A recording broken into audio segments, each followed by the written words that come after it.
In the ruthless kingdom of Varek, the Alpha King rules with an iron fist. His most feared weapon is his war beast, Rhen, a half-feral shifter warrior who has never disobeyed a command in his life. Rhen doesn't feel. Rhen doesn't hesitate. Rhen only executes. The Alpha King's latest order is simple: ride to the border village of Ashfen and eliminate the last surviving child of a rebel bloodline, a girl whose very existence is considered a threat to the throne. When Rhen arrives, he expects a hidden fighter, a trained threat, someone worthy of his blade. Instead, he finds Petra, a barefoot, hollow-eyed orphan girl no older than 9, sitting alone in the ashes of her burnt home, clutching a dead flower, quietly singing a lullaby to herself to keep from crying. Boy, she looks up at the towering war beast, this monster the whole kingdom fears, and says only, "Are you here because you're lonely too?" Something inside Rhen shatters. For the first time in his existence, the beast does not obey. He does not raise his blade. Instead, slowly, painfully, as if fighting his own body, he kneels. Not in conquest, not in duty, in surrender to something he has never felt before, the unbearable weight of an innocent soul. The Alpha King's war machine has just become the orphan's protector, and that choice will start a war neither of them can survive alone. The war chamber smelled of cold stone and old blood. It always did. No amount of burning cedar or wolf musk incense could cover what that room truly was. A place where lives were ended before the people living them even knew it. King Aldevar stood at the head of the obsidian table, one hand resting flat against its surface, the other holding a folded piece of parchment so loosely it seemed he might drop it out of sheer indifference. The scout who had delivered the intelligence was still kneeling on the floor 3 feet away, head bowed, breathing too carefully. The kind of breathing a man does when he is trying to remind himself to keep doing it. The king read the parchment once, set it down, said nothing for a long moment. Around the table, his council waited. Generals with decorated chests and hollow eyes. Advisors who had learned long ago that opinions were only safe when the king had already formed his own. 2 wolf guards flanked the doors. Massive, silver-coated, trained from birth to be unmovable. Even they had gone very still. But nobody in that room had become old by misreading Aldevar's silences. He looked up slowly, not at the scout, not at his generals. He looked toward the far corner of the chamber, the darkest one, where the torchlight seemed to stop as if it had decided, wisely, not to go any further. "Rhen," he said, just the name, just one word, quiet as a knife set gently on a table. "Handle it." The shadow in the corner moved.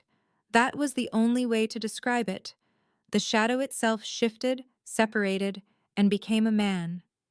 Except man felt like the wrong word for what stepped forward. He was enormous in the way that old mountains are enormous. Not just in size, but in the particular quality of stillness that surrounds things which have caused great damage and are entirely capable of causing more. He wore dark armor that looked like it had been made for him the way a scar is made for skin. His face was angular, weathered, expressionless as carved stone.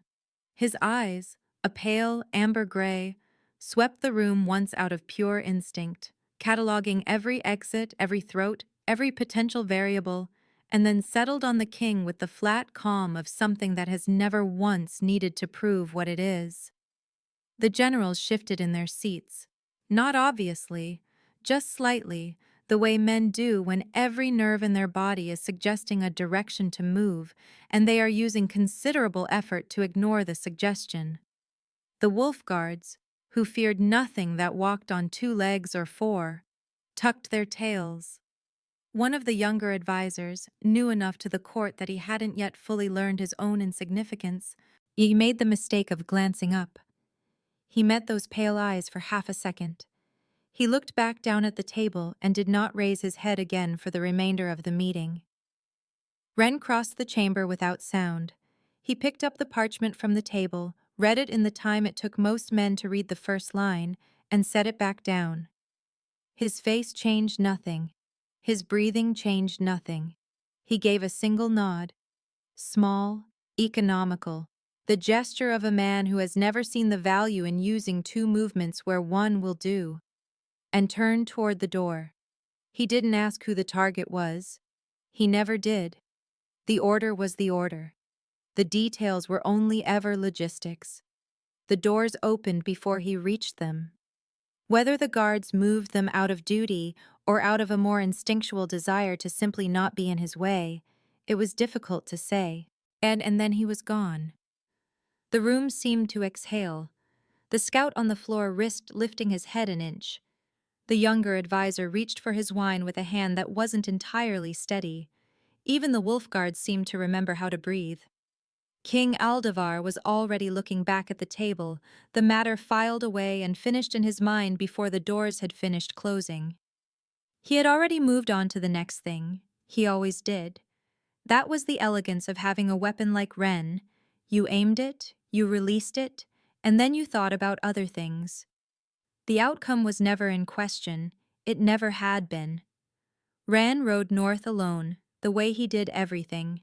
The forest on either side of the road had been dead for years, a casualty of one of the earlier campaigns, when the king's forces had salted the earth to starve out a resistance that had long since been salted out of existence along with it. The trees stood bare and black against the sky like the ruins of a thought. No birds. No wind in the branches, because there were no branches left worth moving. Just the sound of his horse's hooves on frozen earth, and the low, rhythmic creak of his saddle. He had ridden roads like this hundreds of times. He would ride roads like this again. The mission was simple. It was always simple. Find the target, finish it, return. He didn't think about Ashfen. He didn't think about what a purge of that scale left behind, or what kind of village it had been before it became a mission parameter. He had learned a very long time ago that thinking about those things was a door that led nowhere useful. And he had kept it firmly shut for so many years that he had almost forgotten it was there. Almost. He rode on. The sky behind him had turned the deep, sickly purple of a bruise spreading beneath skin. The kind of color that means something underneath has already broken, even if the surface hasn't shown it yet. He didn't look back at it.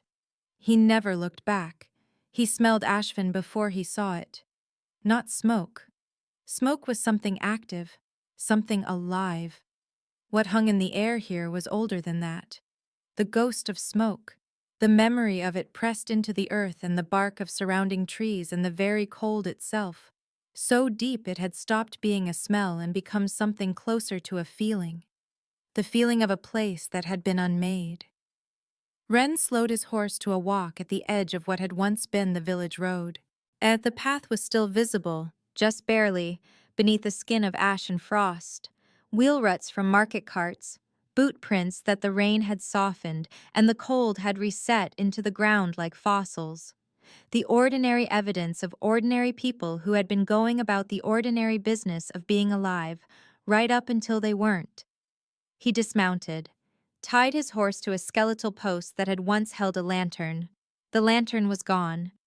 The hook it had hung from was still there, curled at the end like a question mark. He moved into the ruins without hesitation, the way he always moved, quietly, deliberately, his eyes doing the kind of work that most men's eyes never learned. He was looking for signs of recent occupation, disturbed ash, fresh footprints, a fire pit used within the last week. That the particular way survival reorganizes a destroyed space. What he found instead was everything else.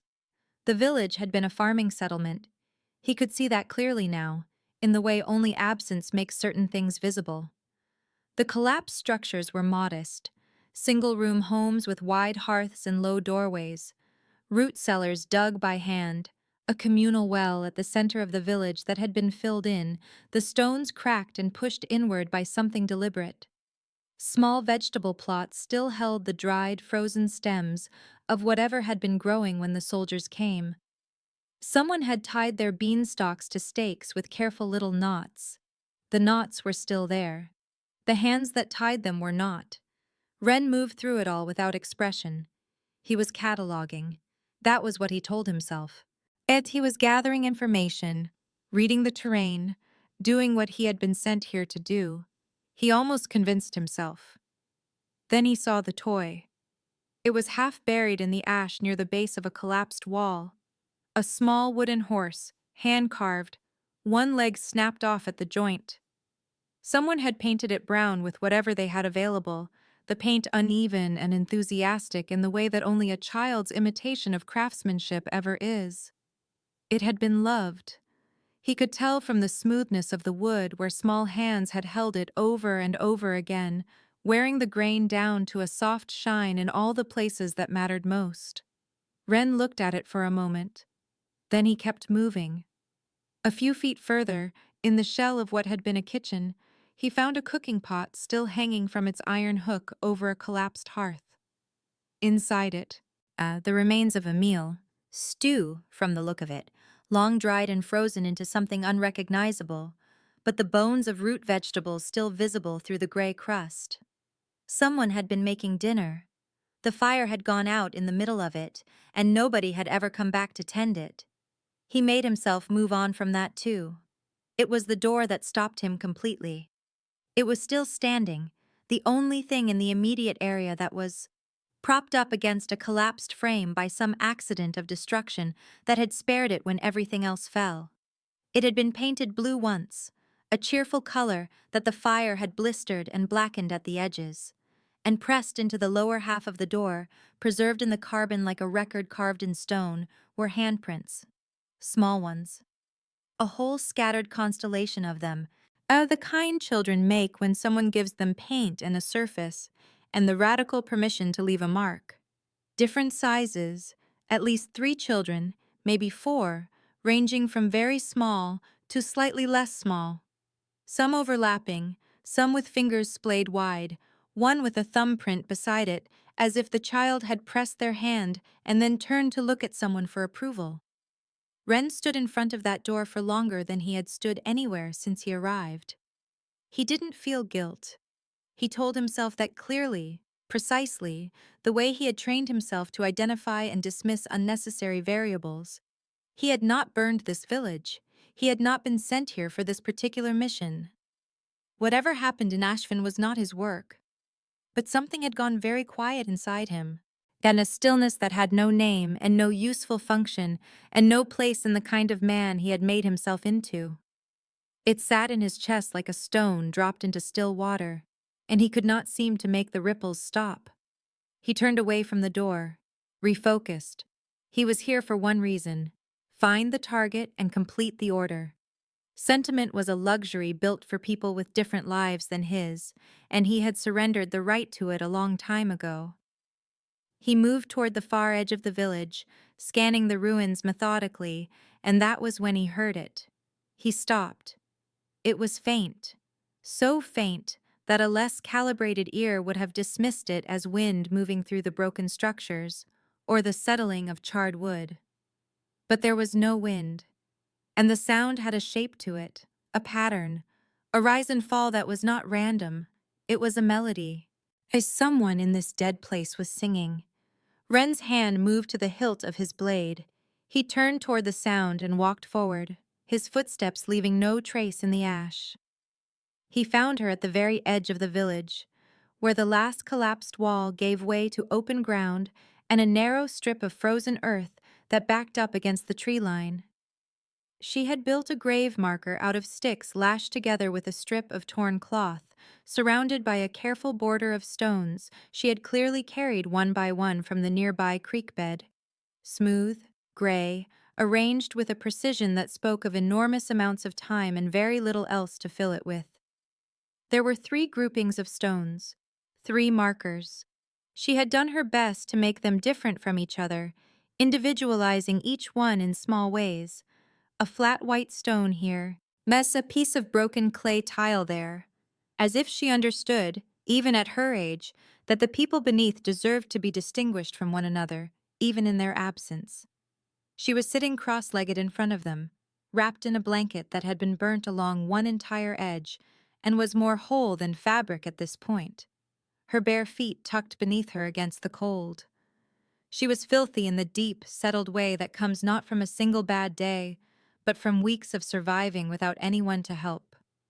Her hair was matted, her face hollowed at the cheeks, her small hands, wrapped around a single wilted flower she held upright in both palms like an offering, chapped red at the knuckles from cold and exposure. She was singing. It was a lullaby, simple, modal, the kind of melody built from so few notes that a child could learn it in an afternoon, and a mother could hum it without thinking while her hands were doing something else.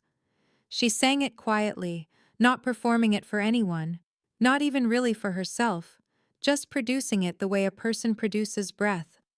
Because stopping would mean something she wasn't ready for. Rhen stood at the corner of the collapsed wall and did not move. Every protocol he had, every year of conditioning, every mission completed without hesitation or variance.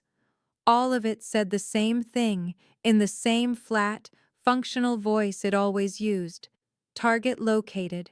Complete the order. He did not move. She heard him. Yet he wasn't sure how. He had made no sound, but children who have spent weeks alone in dangerous places develop instincts that adults have to train for years to approximate. Her singing stopped mid-phrase. Her hands tightened slightly around the flower, and then she turned her head and looked up at him. He had faced warlords who didn't flinch the way he expected them to. He had walked into rooms full of armed men and watched the bravest of them recalculate in real time. He knew what it looked like when someone decided not to show fear, even though every part of them was flooded with it. This was not that. Petra looked up at him with eyes that were simply too exhausted to be afraid.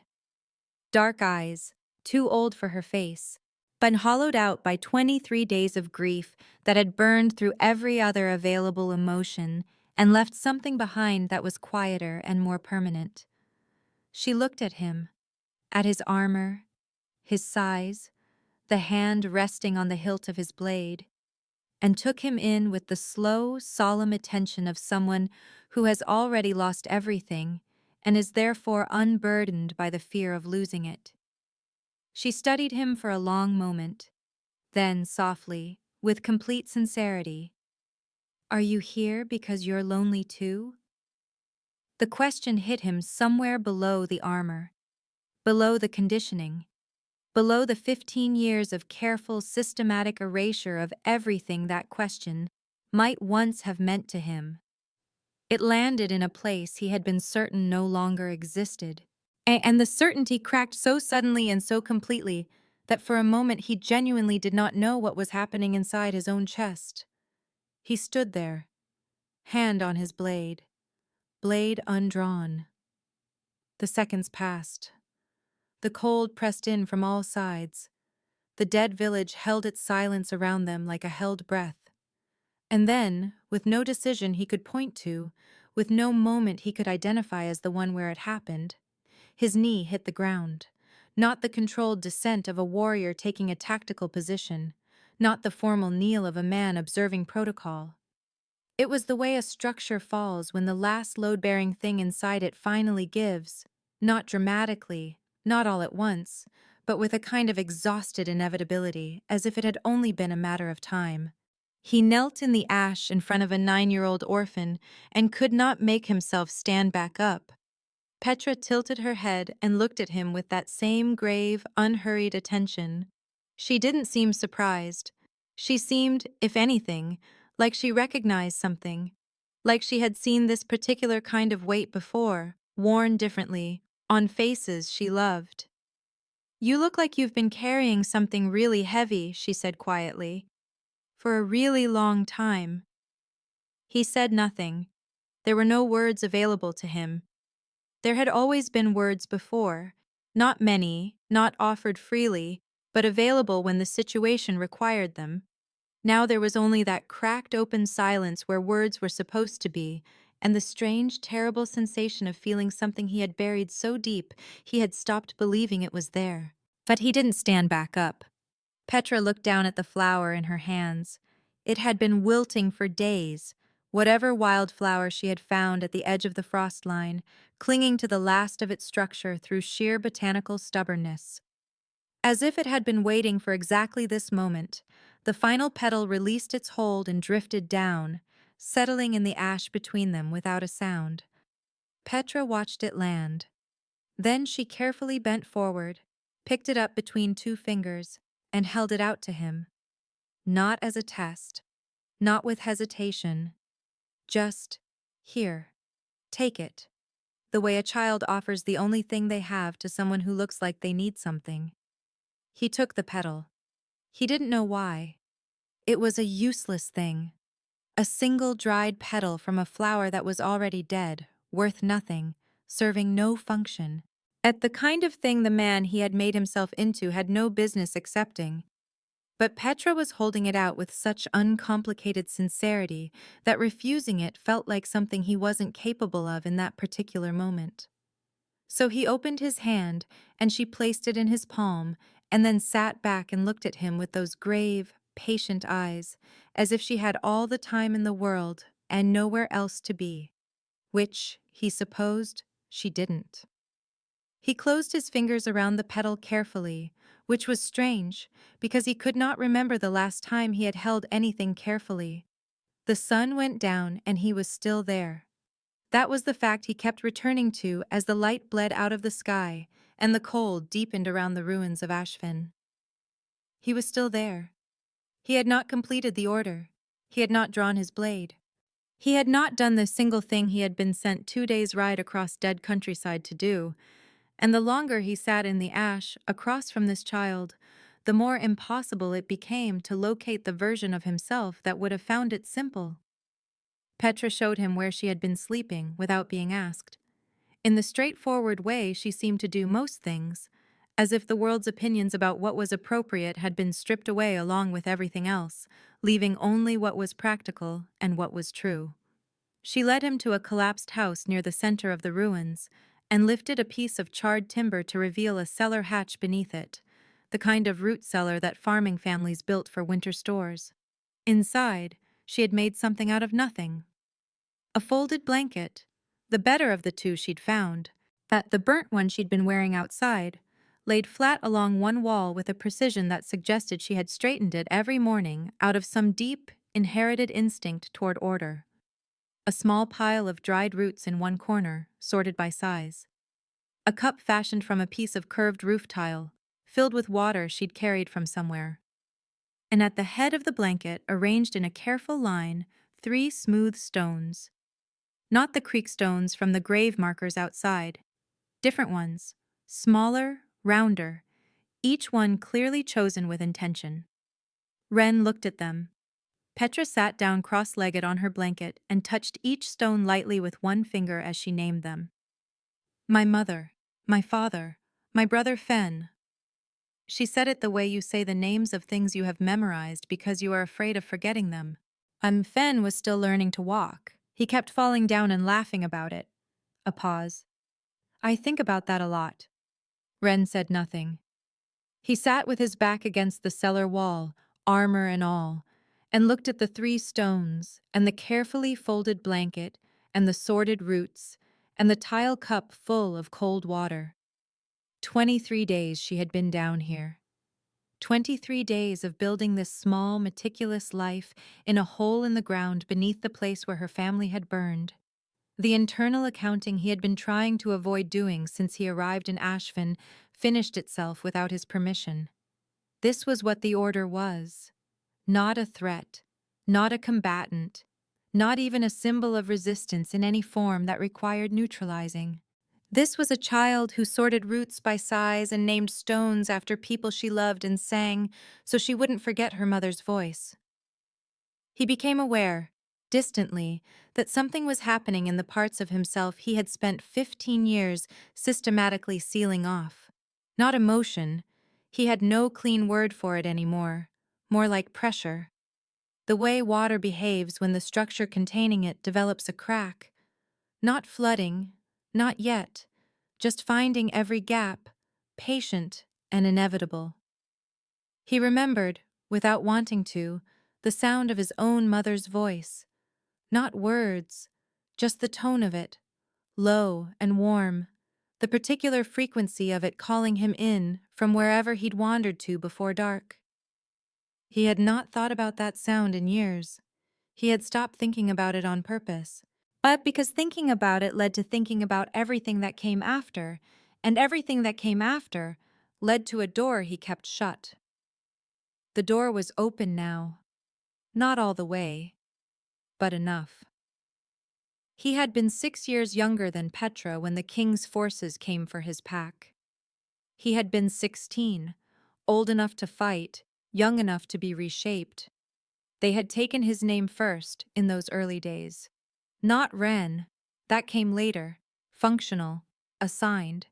His real name, the one his mother gave him. They had taken it so thoroughly that he now struggled to remember it, which had been the point. "Why aren't you afraid of me?" he asked.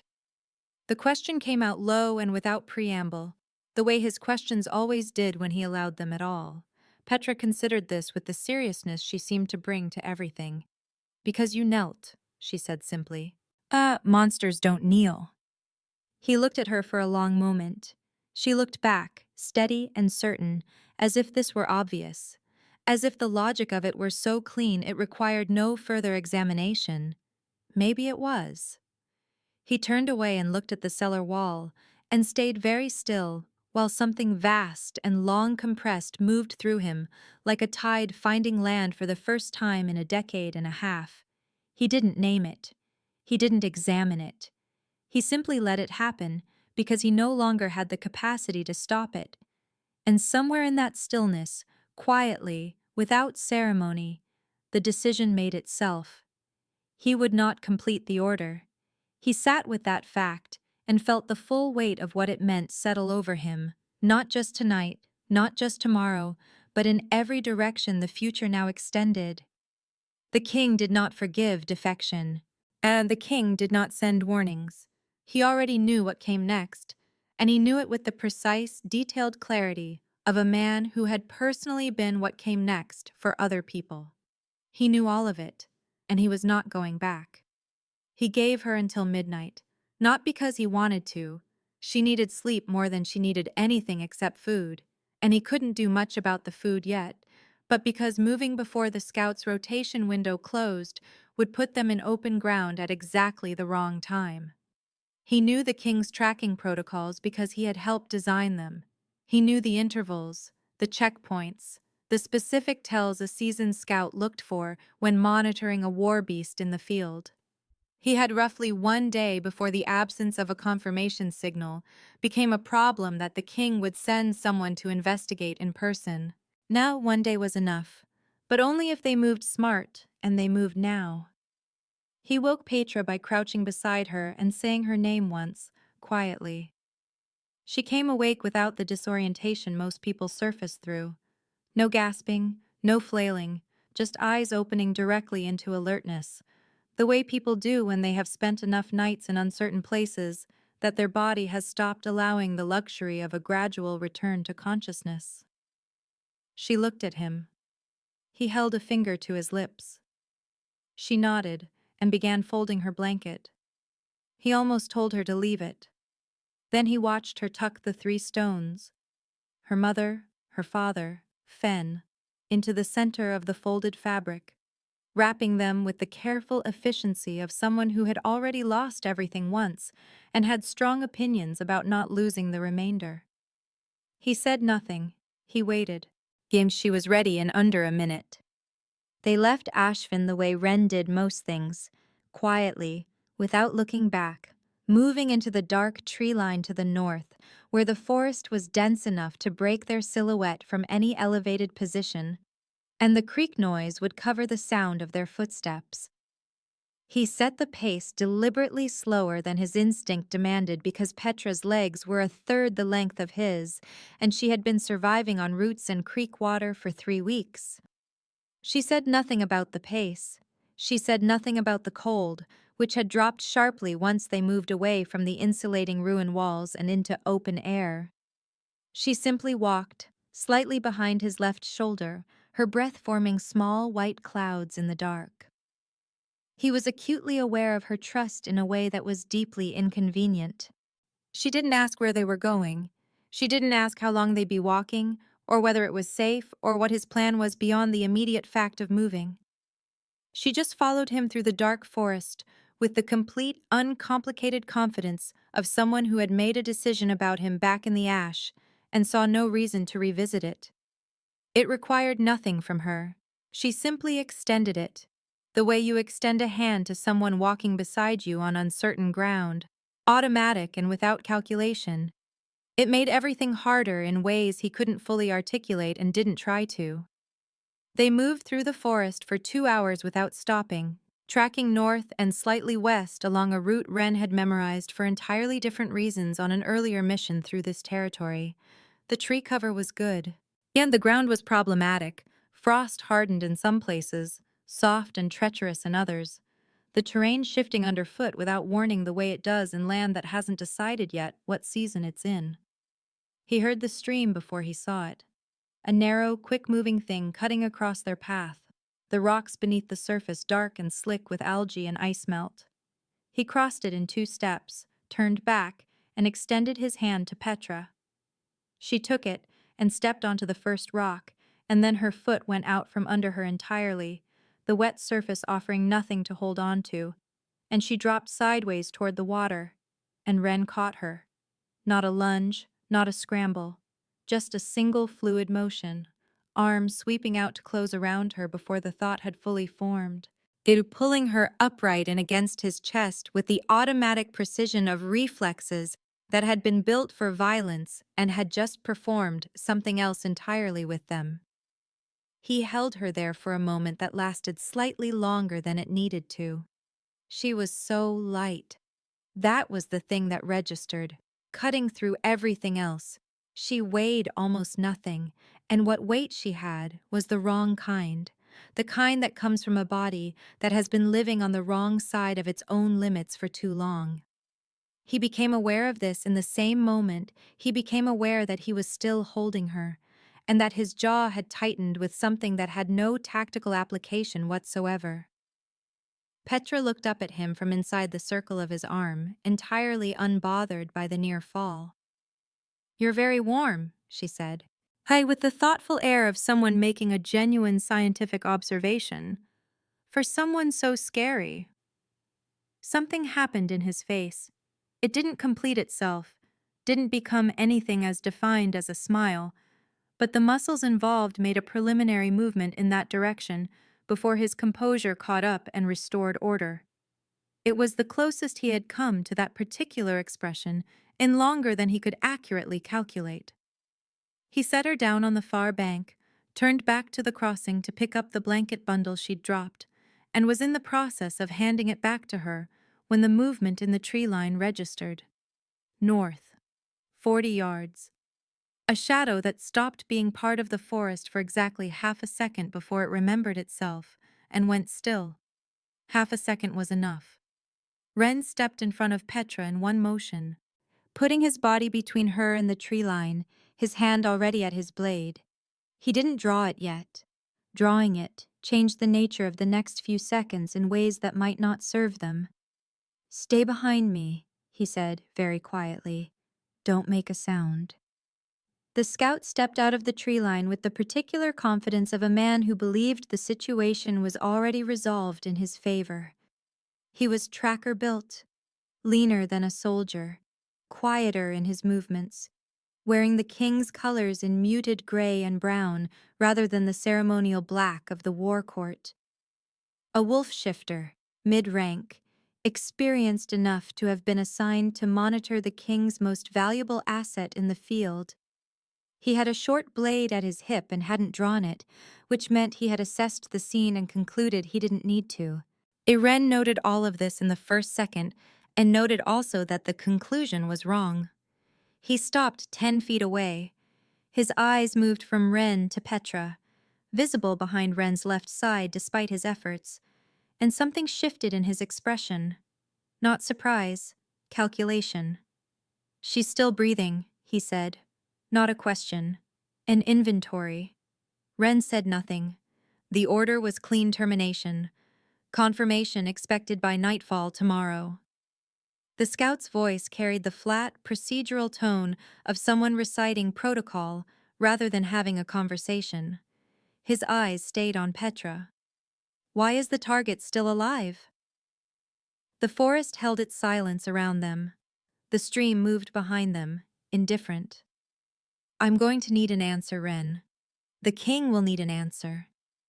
What happened next was very fast and almost entirely quiet, but because Rhen had not survived 15 years at the edge of the king's court by being theatrical about necessary things. The scout reached the end of his sentence, and then he reached the end of everything else, and the forest returned to silence, and Rhen stood in the dark with the practical evidence of what he was and what he had just chosen to protect on his hands. He didn't look at them. He turned and walked back to where Petra was. She had not done what he told her. She had not looked away. She was standing beside the boulder rather than behind it, and she had seen, not everything, but enough. Her face was doing something complicated and very still, the way faces do when a young person is processing something that sits at the outer edge of what they have the framework to hold. She was not crying. She was looking at his hands. And then she looked at his face. Did you do that to protect me? He could have said many things. He could have said it was operational necessity. He could have said the scout would have reported back and brought more danger down on both of them, which was true. He could have offered her the version of events that had the least amount of himself in it, which was what he typically did when words were required. Instead, with no preparation and no strategy, yes. One syllable, completely unarmored. Petra nodded slowly, absorbing this with the grave seriousness she brought to everything. Then she stepped forward, reached down, and took his blood-stained hand in both of hers. She held it the way you hold something that matters, not examining it, not recoiling from what was on it, not making any gesture that suggested she had weighed the cost and found it acceptable, just holding it. His hand was more than twice the size of both of hers combined, and she wrapped her small, chapped fingers around it as if that fact was irrelevant. Which to her, apparently, it was. She didn't let go. Something happened in the architecture of his chest that he had no vocabulary for. A structural thing, deep and involuntary, like a bolt giving way in a wall that had been holding weight for a very long time. He turned away from her, not pulling his hand free. She had not released it, and he found, distantly, that he could not make himself ask her to, but turning his face into the dark, so that whatever was happening in it happened without witness. He stood like that for a moment, just breathing. Then he reached into his jacket with his free hand and drew out the small leather satchel he had recovered from the scout's body, because there were things a man like that always carried, and a man like Rhen always checked. He had felt the wax seal through the leather before the confrontation had even finished. He had known there was a letter. He had hoped he was wrong about what kind. He broke the seal with his thumbnail and read it once. Then he read it again, not because he had missed anything the first time, but because the contents required a moment of full accounting before he could decide what to do with them. The letter was written in the king's cipher, which Rhen could read as easily as plain text, having spent years decoding it for exactly these kinds of field communications.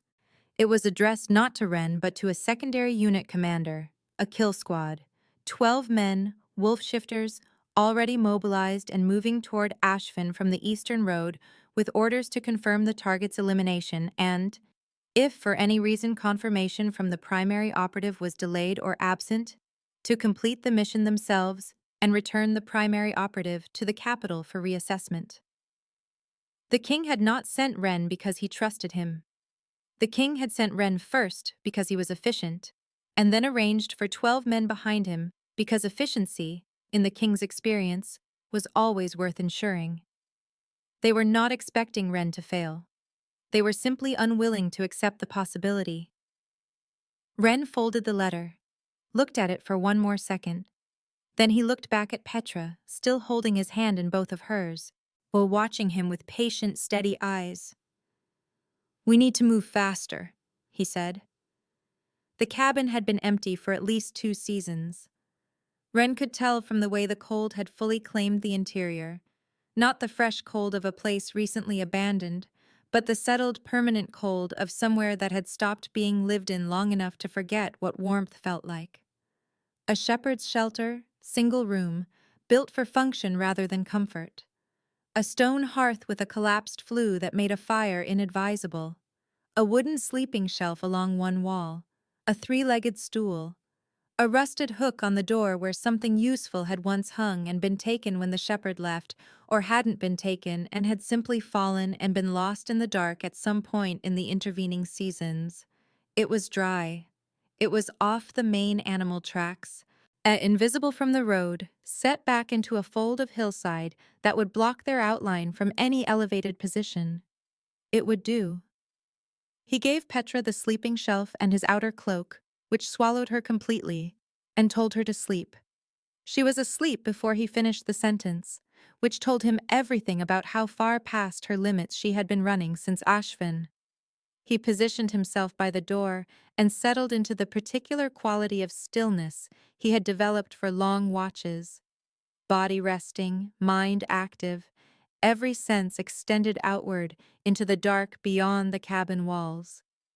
He listened to the forest, wind moving through pine, an owl working somewhere to the east, the distant, irregular sound of the stream they had crossed an hour back. Nothing that didn't belong. Nothing moving with the specific quality of directed, purposeful movement through undergrowth that his ear had learned to separate from the general noise of a living landscape. Clean. For now. He turned his attention inward, which was a mistake, because inward was where everything he had no protocol for was currently residing. The letter. The kill squad on the eastern road, closing the distance while they sat still. The scout he had left in the forest. The way Petra had held his hand after, with no hesitation and no conditions attached, as if the thing on his hands was simply the price of a choice she had already decided was worth making on his behalf. He looked at her. She had pulled the cloak up around her ears so that only her face was visible, smudged, angular, the hollows beneath her eyes deep enough to cast shadows in the thin moonlight coming through the gap above the door.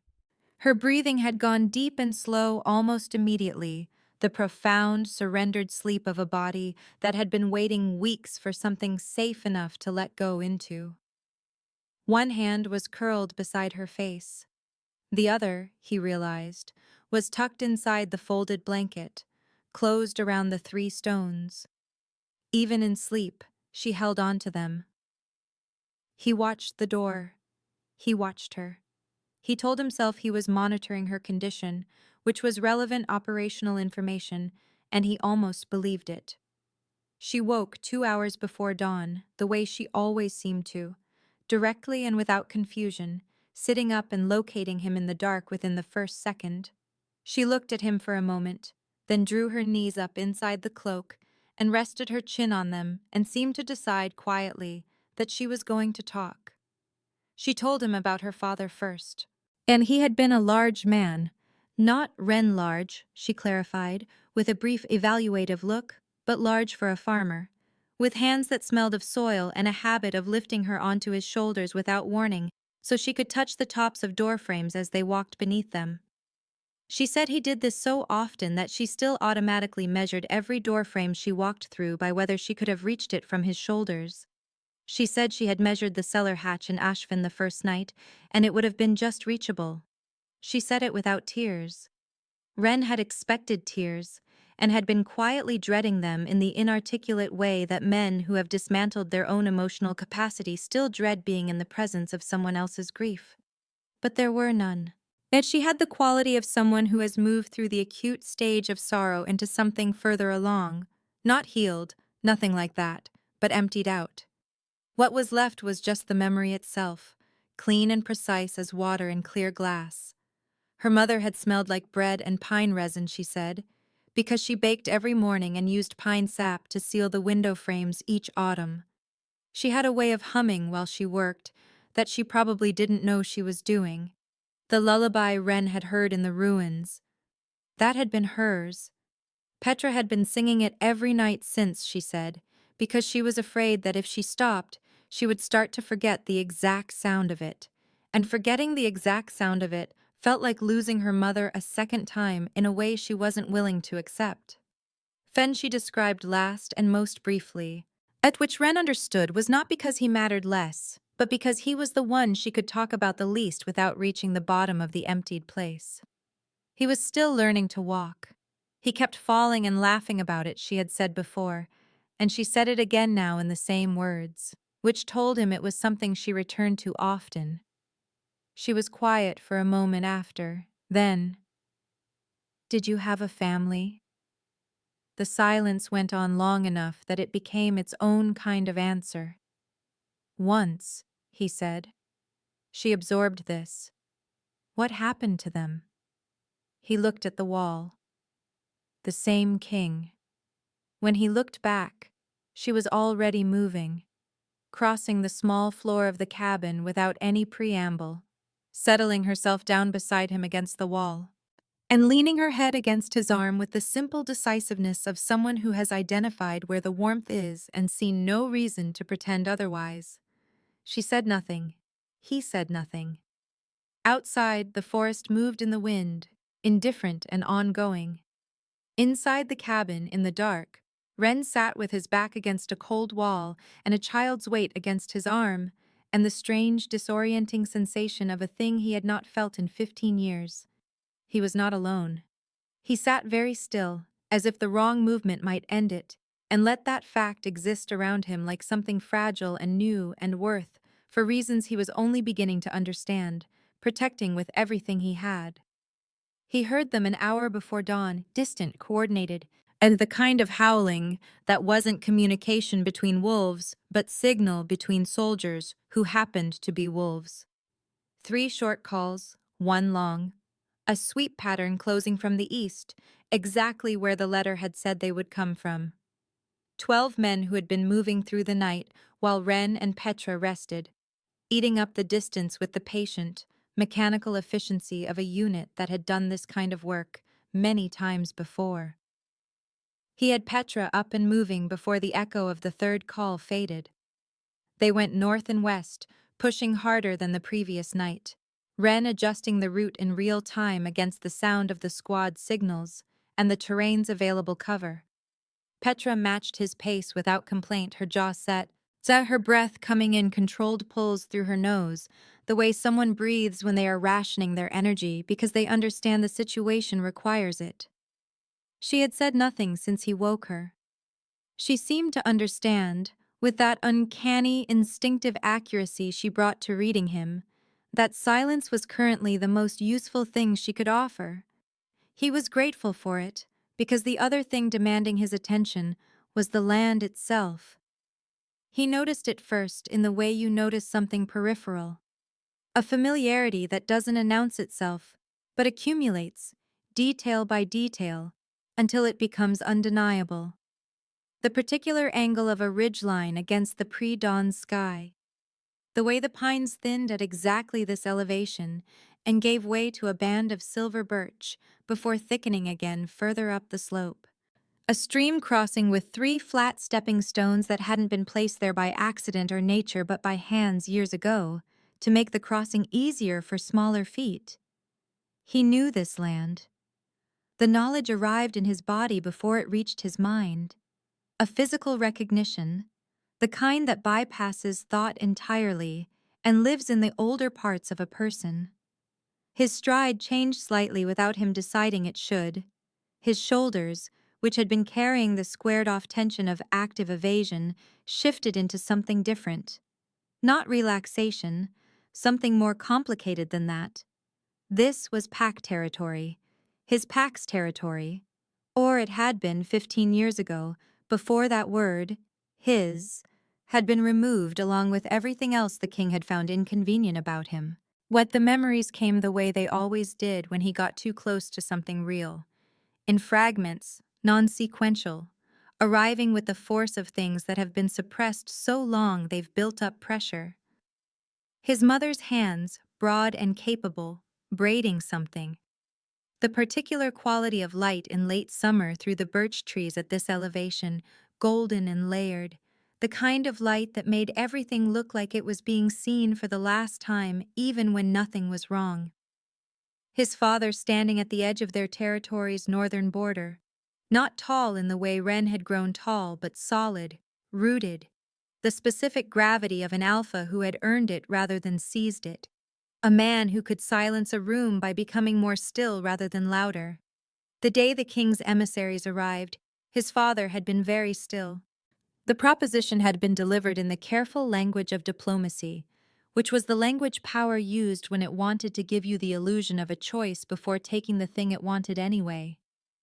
Bend the knee, absorb into the kingdom's structure, surrender pack autonomy in exchange for the king's protection. His father had listened to all of it with the courteous attention of a man who respected the effort that had gone into the phrasing, and then declined. What followed had not been a battle. It had been a dismantling, systematic, efficient, designed to leave nothing that could reconstitute itself into resistance. The old were left, the young were taken. Rhen, 16, already large, and already showing the particular qualities that the king's assessors looked for, had been separated from the group of conscripted pack members and delivered personally to the capital. He had not seen any of them after that. He did not know if there was anything to see. They had given him a new name within the first month. It had taken considerably longer to make him stop answering to the old one. He moved through his father's territory like a ghost of himself and felt 15 years of carefully maintained distance collapse without warning. And then, underneath the grief and the rage that was building beneath it like water behind a dam finding its level, something else. A realization arriving slowly, the way the worst ones do, that rearranged the architecture of everything he thought he understood about his own history. Petra's family had been rebels, farmers who had chosen resistance over compliance, who had hidden rebel sympathizers, who had made themselves a threat to the king's order through the radical act of refusing to accept it. They had died for that refusal. His father had died for the same refusal. 15 years apart, different territories, different names, but the same king, the same machinery, the same systematic elimination of anyone who said no. They had never been on opposite sides. There had only ever been one side, and Rhen had spent 15 years as the weapon used against it. The understanding moved through him like cold entering a wound. Petra touched his arm. He hadn't realized he'd slowed. She was looking up at him with those steady, perceptive eyes, reading something in his face that he hadn't intended to leave visible. "Oh, are you okay?" He looked at the birch trees. His father's trees. "I've been fighting for the wrong side," he said. "For a very long time." Petra was quiet for a moment, considering this with the full weight of her attention. Then fight for the right one now. It's not too late. She said it simply, not as comfort, as fact. From the southeast, cutting through the pre-dawn silence, 3 short howls and 1 long one, closer than before. The squad had found their trail. Rhen looked down at her. The decision had been forming since the shepherd's cabin, maybe since the cellar, maybe since a knee had hit ash-covered ground in front of a wilted flower. It completed itself now, fully and without remainder. "I know where we can go," he said, "but the people there will not trust me. You'll have to trust me first." Petra looked at him for exactly 1 second. "I already do," she said, and meant it in the way that made it the most significant thing anyone had said to him in 15 years. He took her hand and they ran. They reached the mountain's lower shelf by mid-morning, when the light was flat and white, and the kind of cold that lives at elevation had settled into Rhen's armor and stayed there. He had pushed them hard through the pre-dawn hours, changing direction twice when the squad's signals drew too close, cutting back through a section of rocky creek bed to break their scent trail before climbing. The howling had faded sometime in the last hour. That didn't mean the squad had stopped. It meant they had gone quiet, which in his experience meant they had found something worth being quiet about. And he slowed as the terrain leveled into a narrow plateau ringed by dense pine and stopped at the tree line. From the outside, it looked like nothing. That was the point. A wall of rock and timber that read as natural terrain from any distance. No smoke visible because the flues were built deep and long to diffuse it before it reached open air. No paths that didn't look like animal tracks. But Rhen had spent years learning how people hid from the king, because finding hidden people had been part of his function, and he could read the signs the way you read a language once you know it. The slightly unnatural spacing of certain trees, the rock face that didn't sit flush with its surroundings, the specific silence of a place where human presence has trained the local wildlife into careful habits. There were people behind that rock face. Enough of them that he could feel it without seeing it. He crouched down to Petra's level. She was breathing hard from the climb, but her eyes were clear, and her attention was fully on him, waiting. He chose his words carefully, which was not something he usually needed to do. The people inside this settlement lost family to the king's forces. Some of them lost family to me specifically. If I walk to that gate, I will be dead before I reach it. He held her gaze. But you won't be. Your family's bloodline is the reason this resistance exists. They will know who you are. Petra looked at the rock face, then back at him. You want me to go first. I want you to go first. Tell them who you are. And ask them, not tell them, to let me speak before they make a decision about me. He paused. You don't have to do this. She gave him a look that suggested she found the last sentence unnecessary. Then she straightened, tucked the blanket bundle more securely under her arm, and walked out of the tree line alone. He watched from the shadow of the pines, hand on his blade out of reflex rather than intention, and felt something he had no clean word for move through him as he watched a 9-year-old girl cross open ground toward a fortified rebel settlement, with her chin up and her bare feet finding the frozen ground like she had every right to it, which she did, more than anyone. She made it 10 steps before the gate opened. Not all the way. A narrow gap, a face appearing, then 2, then a voice calling something back into the interior that Rhen couldn't fully hear. And then the gate opened completely, and 3 people came through it fast. And there was a moment of absolute stillness as they took in the small, filthy child standing in front of them. And then one of them made a sound that was not quite a word and went to their knees in the snow, and the others followed.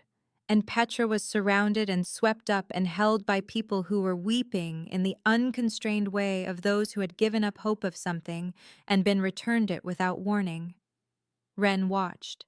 He stayed very still. Then Petra's head appeared above the crowd around her. She had been lifted, was being held by a woman who was clutching her and crying into her hair, and she looked directly back at the tree line, directly at the place where he stood in shadow, with the unerring accuracy that had been disorienting him since the first moment she'd looked up from the ruins of Ashfen. She pointed at him. The settlement went silent so completely and so suddenly that he could hear the wind across the plateau and nothing else. Then, the nothing else was replaced by the sound of weapons. Bows drawn, blades cleared from sheaths, someone inside the gate shouting a command that sent more armed figures to the wall above the rock face. He counted 8 arrow points finding him in the space of 4 seconds. There were probably more he couldn't see. He did not move. Moving would resolve the situation in a direction that didn't serve anyone. Someone shouted for archers. The word war beast traveled through the gathered figures like a current through water, changing the shape of everything it passed through. As then Petra was on the ground again. She had climbed down or been set down. He couldn't tell from this distance.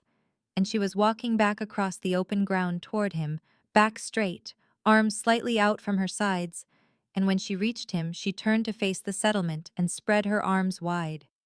This small, malnourished, barefoot child, standing in front of him with her arms out like a door closing between him and everything pointed in his direction. "He knelt for me," she said. Her voice was clear and carried across the silence with the particular quality of a voice that has nothing to hide. "That means something. Let him speak." The silence stretched.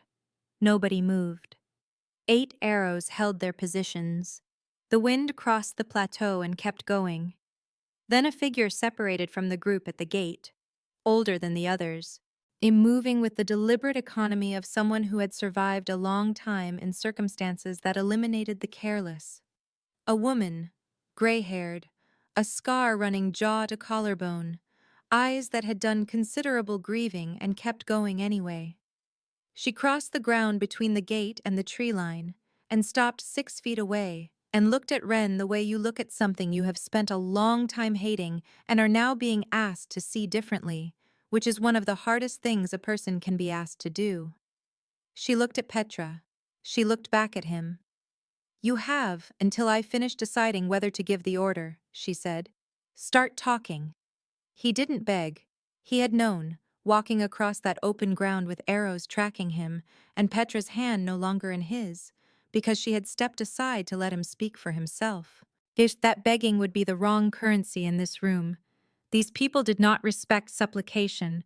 They had survived too much to be moved by it, and they were too intelligent to trust it.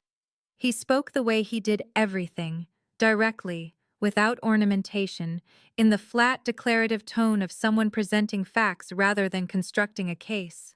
He told them about the kill order, the specific wording of it, the cipher it had been written in, the seal it carried. He told them about the backup squad, 12 wolf shifters on the eastern road, their commander's name, their signal patterns, their estimated arrival window. He produced the letter and passed it to the gray-haired woman, who read it without changing her expression, and passed it to the man beside her, who read it and did change his expression, briefly, before reassembling it. And then he told them what he knew about the king's broader plan. Not the kill order. That was tactical, immediate, already known to them in general terms if not in specific.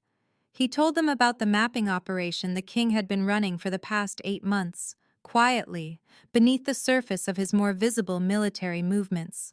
The systematic identification of every remaining rebel sympathetic settlement in the Northern Territories.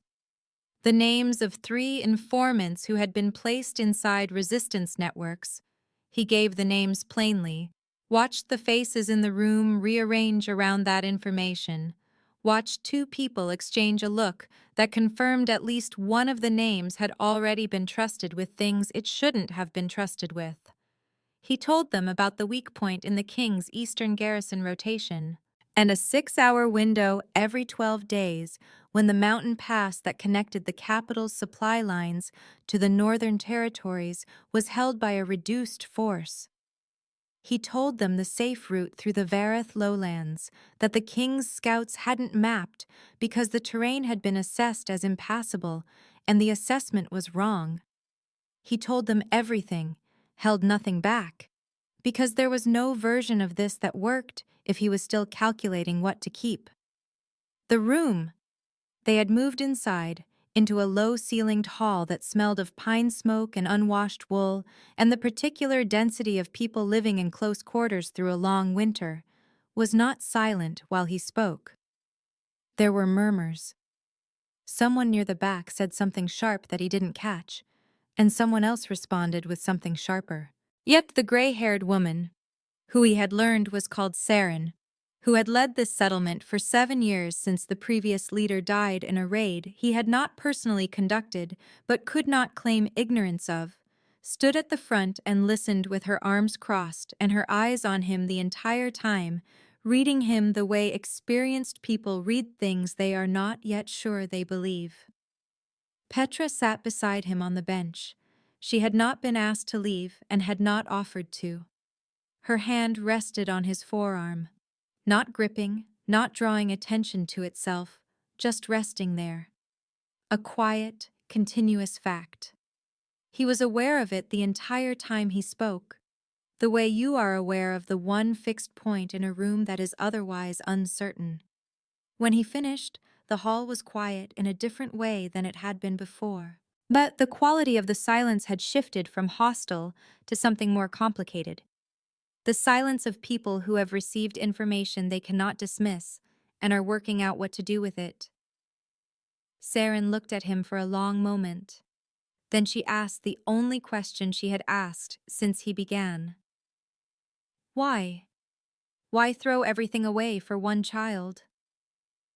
He looked at Petra.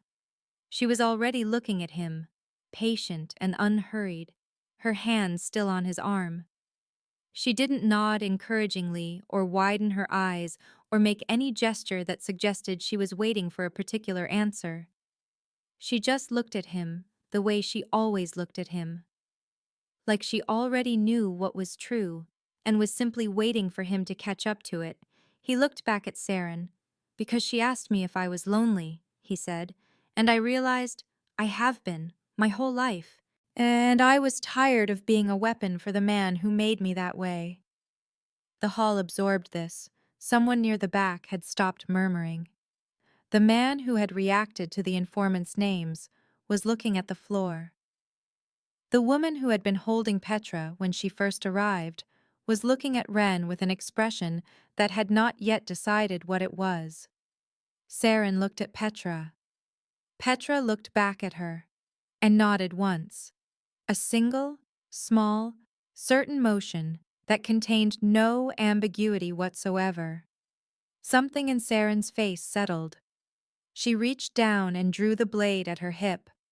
The hall tensed, and then she slid it deliberately back into its sheath. The sound of it was very clear in the quiet room. "The kill squad will be here by dawn," she said. "If you're going to fight with us, war beast, earn it." They gave him the northern wall. It was the most exposed position, the first point of contact if the squad came through the mountain pass at the expected approach, which they would, because it was the only viable approach, and 12 experienced wolf shifters would know that. The rebels who took up positions around him did so with the particular quality of people who had decided to make a pragmatic choice and were reserving judgment on whether it was the right one. Nobody spoke to him, nobody stood close, but they were there, which was more than he had expected an hour ago. He stood at the wall and looked out at the mountain pass and listened to the settlement organizing itself behind him. Quiet, practiced, the movement of people who had prepared for this moment in the abstract and were now inhabiting it in the specific. They were afraid.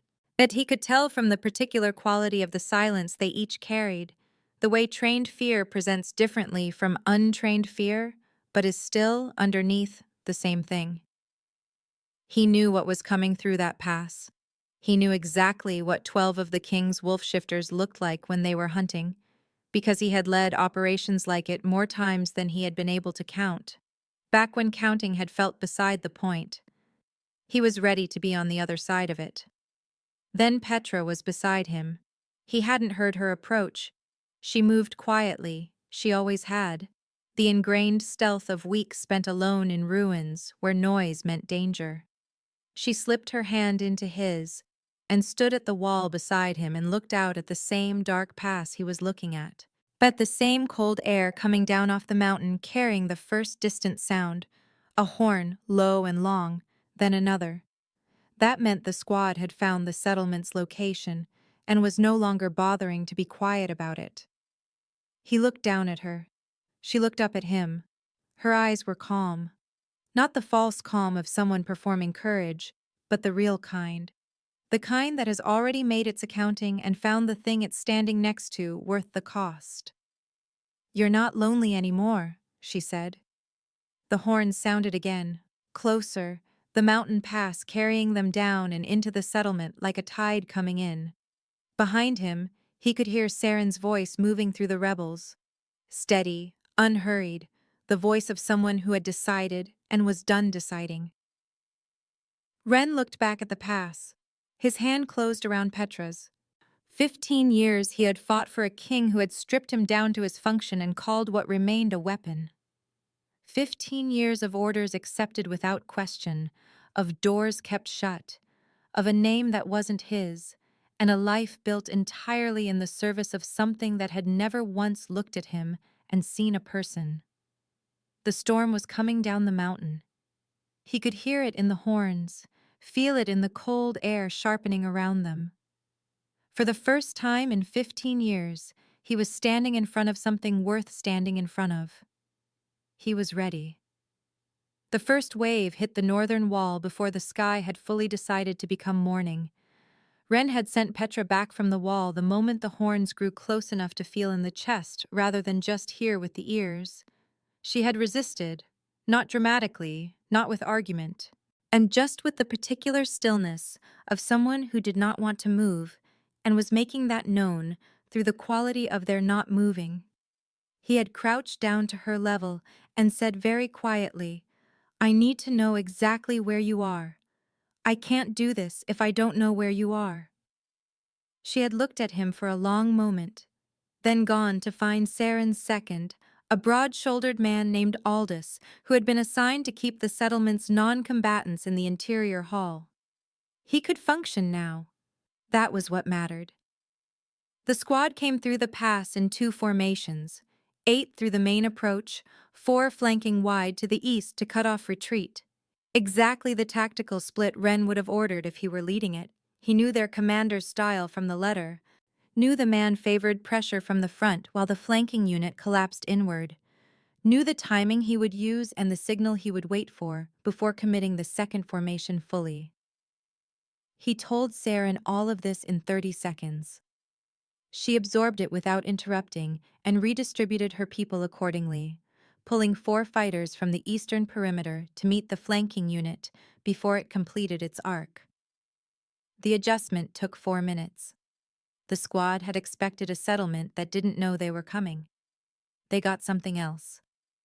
The fight was hard and close and loud, in the way that real fighting always is. Nothing like the clean, efficient operations Rhen had led for the king, which had been designed to be overwhelming enough that resistance became academic. This was different. That this was people defending something they had built and intended to keep, which gave them a quality that pure military training couldn't manufacture. The rebels fought like people who understood exactly what losing meant. Rhen fought differently than he ever had. Not more skillfully. He was already as skilled as 15 years of the king's investment could make a person, but differently. He had always fought as an instrument, directing force precisely where it was required by the objective. Now there was something underneath it, not rage, which made people sloppy, but something colder and more sustaining. The particular clarity of a person who has identified what they are protecting and has no intention of failing it. He took the squad's commander in the final minutes. When the flanking unit had been broken and the main formation had lost its cohesion, and the remaining fighters were making the calculation that experienced soldiers make when the arithmetic of a situation changes past a certain point. The commander fought well, Rhen fought better, and with more reason, and it was enough. When it was over, the mountain pass was quiet again. Rhen stood in the early gray light and took inventory of himself, functional, damaged in the specific ways that didn't prevent function, nothing that wouldn't close in time. Around him, the rebels were doing the same accounting, moving through the aftermath with the grim, practiced efficiency of people who had done this before and knew the work that came after fighting was as important as the fighting itself. There were injuries. And there were 2 people who would not be getting up. He stood at the wall and felt the stillness of the aftermath settle around him and waited for something. The familiar emptiness that had always followed the end of a mission. The flat return to neutral that had been his baseline for so long, he had stopped noticing it as an absence. It didn't come. Instead, from somewhere behind him, the sound of running feet. Petra hit him at approximately hip height, both arms going around him with a force that was remarkable given her size and current nutritional status. her face pressed against his side and her hands gripping the back of his armor with a ferocity that communicated something for which she apparently had no words available, which was itself remarkable given that she usually had words for everything. He stood very still for a moment. Then he put his hand on the back of her head. Neither of them said anything. The morning light was coming in properly now, pale and clean, washing the snow on the mountain pass back to white. Around them the settlement was moving, rebuilding its order, the sounds of people returning to the work of being alive after the immediate threat of not being so. Someone was heating water. Someone else was calling a name across the yard in the specific tone of relief. Saren appeared beside them after a while. She looked at Rhen the way she had been looking at him since the hall, measuring, cautious, not yet finished making up her mind, but further along than she had been. She looked at the pass. She looked at the two covered shapes near the eastern wall, and her face did something brief and private. "The squad's commander," she said. Did he send a confirmation signal before you reached him?"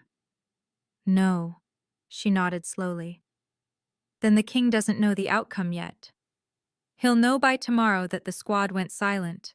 He'll draw his own conclusions. How long before he sends something larger?" Rhen considered this honestly. "Weeks, maybe less. The king doesn't like uncertainty. When the silence stretches past a certain point, he'll move to resolve it, and he won't send another small unit." Saren was quiet for a moment. "Then we have weeks." "To do what?" She looked at him with those long, grieving, still functioning eyes. "To stop waiting for him to find us one settlement at a time and take the fight somewhere he isn't expecting it." She glanced down at Petra, still attached to Rhen's side. "The child's bloodline is a symbol to every rebel network in the Northern Territories. Word that she survived, that she's here, that travels fast, and it means something." She looked back at Rhen. "And you, the king's own war beast, standing against him, that means something too." Rhen said nothing for a moment. "You're talking about unifying the networks." "I'm talking about ending this," Saren said simply. "Before he ends us." The morning settled around them. Somewhere inside the settlement, someone had begun to cook something real, and the smell of it moved through the cold air with the particular power that ordinary things acquire when they follow extraordinary nights. Petra finally loosened her grip enough to look up at him. "Are we staying?" she asked. He looked at the settlement, at Saren, at the mountain pass. Quiet now, yet the snow already beginning to cover what the night had left there. At the people moving through the yard, tired, grief-carrying, stubborn in the particular way that people are stubborn when they have decided that the alternative to stubbornness is something they refuse to accept. "Yes," he said, "we're staying." Petra nodded, satisfied, as if this had always been the obvious answer, and she had simply been waiting for him to arrive at it. 3 months later, the Northern Territories had a name for what was happening, though different people called it different things. The king's court called it an insurgency. The lords who had bent the knee to Aldevar called it a complication.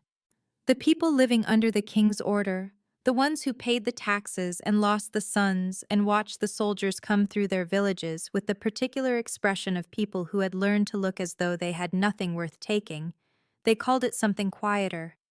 Something that moved between them in the way that hope moves when it has been underground long enough that people have stopped expecting it and are therefore undone by its return. They called it the beast and the girl.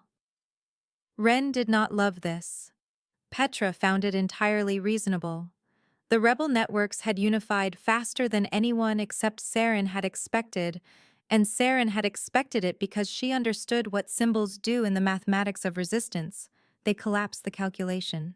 When word spread that the child of the Ashfen bloodline had survived and was moving through the Northern Territories alongside the king's own war beast, who had turned his considerable expertise against the man who created him, the arithmetic of hopelessness that had been keeping individual networks isolated and passive began to change. People who had been enduring began to choose. Not all of them, not even most, but enough, and enough is how these things always begin. Rhen spent those 3 months doing the most useful thing he knew how to do: teaching, not fighting, though there was fighting, and he was present for it, and it went differently when he was. But the more valuable thing, the thing that Saren had understood before he did, was the knowledge he carried. 15 years of the king's operations, strategies, weaknesses, Shuk personnel, supply lines, communication protocols, all of it had been building inside him, useful to only one man, and he transferred it now with the methodical thoroughness he brought to everything, watching it move through the rebel networks and change the shape of what they were capable of. Petra, meanwhile, had become something he hadn't anticipated, and probably should have. She was everywhere. That was the only way to describe it. She moved through the settlement and the attached network camps with the complete social fearlessness of someone who had survived the worst thing and come out of it not hardened but clarified, knowing with absolute precision what mattered and therefore unintimidated by anything that didn't. She sat with the injured and listened to them. She remembered every name. As she asked questions that cut to the center of things with the accuracy of someone who had not yet learned to talk around what she actually meant. People loved her with a speed and totality that would have been alarming if it hadn't been so obviously merited. She was what they were fighting for, made visible and walking around and occasionally eating too fast because she was still, months later, operating with some deep bodily memory of scarcity that would probably take years to fully unlearn. Rhen watched all of this from various distances and felt something he was slowly, reluctantly, becoming willing to name. One evening, late, when the settlement had gone quiet and the fire in the main hall had burned down to coals, Petra found him where she usually found him, at the northern wall, looking at the pass. Saw the habitual watchfulness of a man who had spent too many years in threat-adjacent situations to fully stop scanning his perimeter, even when it was peaceful.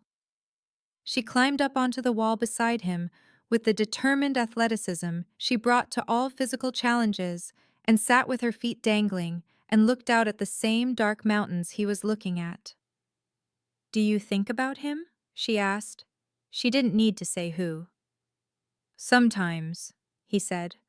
"Are you afraid of what's coming?" He considered the question with the honesty she had always required from him, simply by never accepting anything less. "No," he said. "Not anymore." She looked at him sideways. "Because you're very large and intimidating?" "Because I have something worth coming back from it for." She was quiet for a moment, absorbing this. And then she leaned against his arm in the way she had first done in the shepherd's cabin, simple, direct, the gesture of someone who identified where they wanted to be and went there. "Fen would have liked you," she said quietly. "He liked big things, dogs mostly, but I think he would have made an exception." Something moved through Wren's chest. Not the cracking open of the first days, not the structural collapse of the kneeling in the ash. Something steadier than that. Something that had weight and warmth, and the particular quality of things that have been earned rather than given. "Tell me about him," he said. And Petra did. She talked about Fen and her father's shoulders and her mother's hands and the way their house had smelled on baking mornings. And Rhen listened to all of it, and the mountains stood quiet around them. And the fire inside the settlement cast its light through the windows and into the dark, and for the first time in 15 years, the dark felt like something that simply existed rather than something he was alone inside. He had been sent to end her story. Instead, she had given him one. Not the story of a weapon finally pointed in the right direction, not the story of a beast redeemed by battle or sacrifice or any of the dramatic currencies that stories usually traded in. Something smaller than that, something that mattered more. A man who had been made into a thing, sitting on a wall in the dark, with a child leaning against his arm, listening to her remember people she loved, and being, for the first time in longer than he could accurately calculate, exactly where he was supposed to be. And the Alpha King's war machine had knelt in the ashes, and what rose from those ashes was something the king had never thought to fear. Not a weapon. A home. If you made it to the end of this story, you already know you're the kind of person who feels things deeply, who roots for the broken ones, who believes that even the most damaged soul can find its way back to something worth protecting. That's exactly who this channel is built for. Rhen didn't know he was lonely until a 9-year-old girl in the ashes asked him the right question. Sometimes all it takes is one moment, one story, to remind us that we're not as alone as we think. If this story moved you, hit subscribe, because there are more stories like this one waiting. Stories about the forgotten, the unlikely, the ones the world counted out. And stories that will sit with you long after the screen goes dark. Thank you, and I will see you in the next one.